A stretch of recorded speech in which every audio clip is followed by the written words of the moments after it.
Assalamualaikum warahmatullahi wabarakatuh. Kembali lagi teman-teman bersama saya. Kali ini yang akan saya bahas adalah alas baluran yang ada di Kabupaten Situbondo yang mengarah ke Banyuwangi. Tentu ya teman-teman sudah banyak yang tahu mengenai alas ini, di mana alas ini menjadi salah satu taman nasional yang mempunyai kawasan yang sangat luas di Pulau Jawa. Jadi tidak heran jika alas ini atau savana ini dikatakan sebagai savananya Afrika di Indonesia. Kita kesampingkan untuk keindahannya. Nah, yang akan saya bahas mengenai misteri yang ada di alas baluran ini, teman-teman. Baik, alas baluran ini merupakan salah satu taman wisata nasional, ya, di mana alas ini terletak di daerah Banyu Putih, tepatnya di Kabupaten Situbondo. Hal yang pertama atau poin yang pertama yang bisa kita ambil dari beberapa cerita masyarakat atau dari beberapa orang yang memang telah mengetahui dari segi mata batinnya bahwa kawasan ini memang dijaga oleh Raja Kera yang menjadi penguasa di alas baluran itu. Alas baluran ini memang dipercaya ada sosok siluman kera yang menjadi raja dari hewan-hewan yang berada di kawasan tersebut. Raja Kera ini bisa disebut sebagai pengendalinya, teman-teman. Pengendali dari beberapa hewan yang ada di kawasan tersebut. Menurut cerita yang berkembang, Raja Kera ini akan muncul di saat-saat tertentu, di mana ketika ada kera ini muncul, maka di situ pasti ada sesuatu atau musibah tertentu, teman-teman. Jadi ini disebut sebagai penanda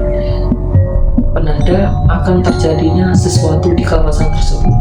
Nah, seperti itu.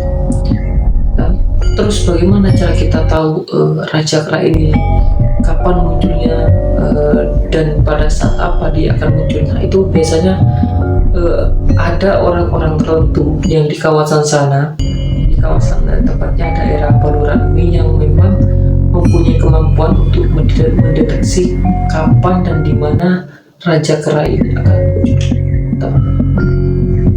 Yang kedua adalah mengenai larangan untuk tidak melintasi alas baluran ini di sore hari menjelang malam. Kenapa?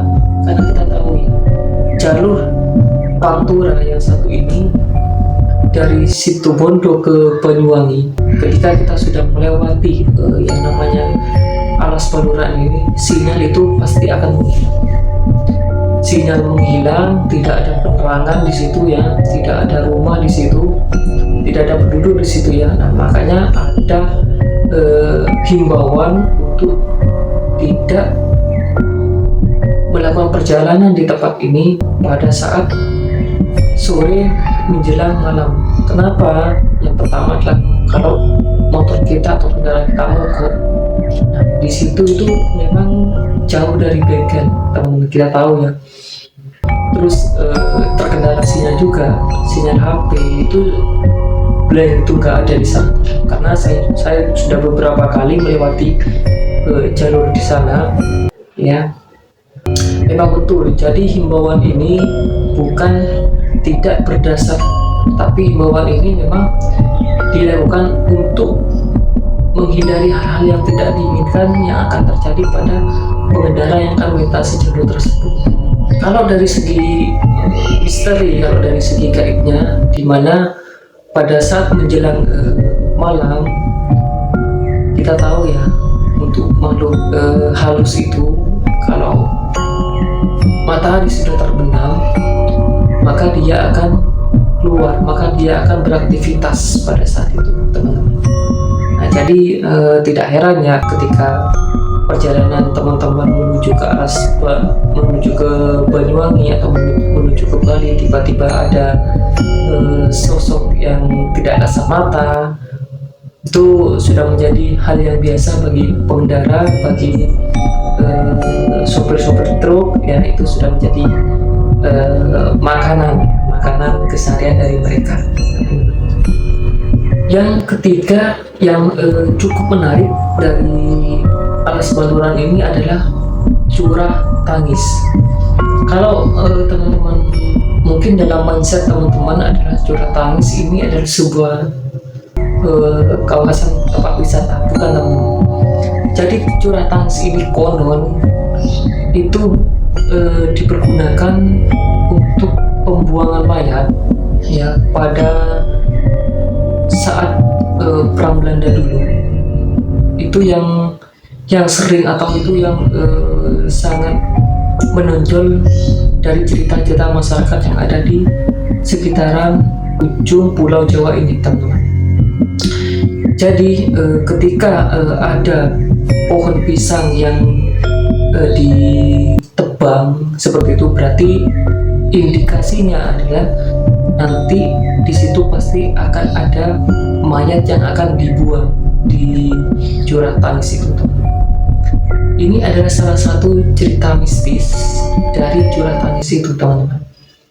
Jadi tidak hanya sebagai pembuangan mayat, konon curah tangis ini diambil dari sebuah kisah dua sejoli, pria dan wanita pada saat di sana, dan si wanita ini didorong oleh kekasihnya masuk ke dalam jurang ini, teman-teman. Dan dari situ kemudian si arwah dari gadis ini bergentayangan di daerah situ, suka mengganggu orang-orang di sekitarnya ya, dan juga sering ada tangisan di dalam jurang itu ketika menjelang malam hari, teman-teman. Nah, dari situlah timbul julukan bahwa curah atau jurang ini disebut sebagai jurang tangis. Nah, seperti itu, teman-teman. Mungkin kalau orang-orang Banyuwangi dan Situbondo sudah familiar ya dengan kawasan satu ini.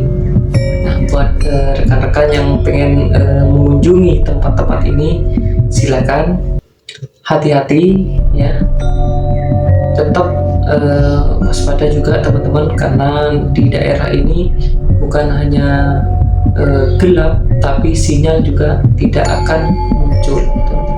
Poin yang selanjutnya, teman-teman, bagi teman-teman yang mempunyai indera penciuman yang lebih, pasti ketika akan masuk ke dalam kawasan Alas Baluran ini pasti akan tercium sesuatu yang busuk, tercium bau bangkai. Nah, tapi untuk orang-orang awam biasa mungkin nggak pengaruh ya. Mungkin hanya terdengar sesuatu yang biasa ya.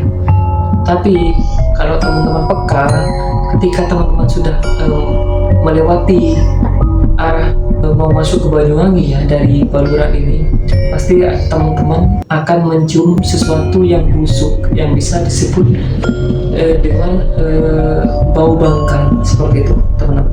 Kabarnya dulu ada seorang pengendara ya yang melewati Alas Baluran ini tanpa dia menyadari atau tanpa sengaja mencium bau busuk ini. Nah, kemudian ketika dia mencium bau busuk ini, disitulah terjadi kesialan pada si pengendara ini, teman-teman ya. Karena apa? Rasa atau aroma busuk ini akan muncul atau akan terdengar oleh orang yang akan mendapat kesialan pada saat mereka melintasi jalur ini, teman-teman. Nah, itu adalah cerita-cerita dari masyarakat ya. Tentu kita tidak bisa berpatokan pada cerita itu. Apapun cerita masyarakat yang beredar mengenai Alas Baluran ini, tapi kita sebagai manusia harus tetap berpikiran positif bahwa alas Baluran ini merupakan salah satu taman nasional yang dimiliki oleh negeri kita Indonesia sebagai salah satu tempat wisata yang wajib dikunjungi dan wajib untuk kita menjaganya sebagai salah satu aset dari Indonesia itu, teman-teman. Jadi itulah yang bisa saya sampaikan mengenai cerita-cerita mistis yang ada pada alas yang satu ini. Kalau teman-teman sering lewat di sana, ya silakan komen. Kalau teman-teman sudah punya cerita mistis tersendiri, silakan komentar, teman-teman. Kita sharing, kita berbagi pengalaman di sini. Mungkin dari kata-kata saya ada yang kurang atau ada yang salah. Tentu kita bukan manusia yang sempurna, kesempurnaan hanya milik Tuhan. Tetaplah berusaha semaksimal mungkin dalam menjalani sesuatu, ya, apapun itu, ya. Assalamualaikum warahmatullahi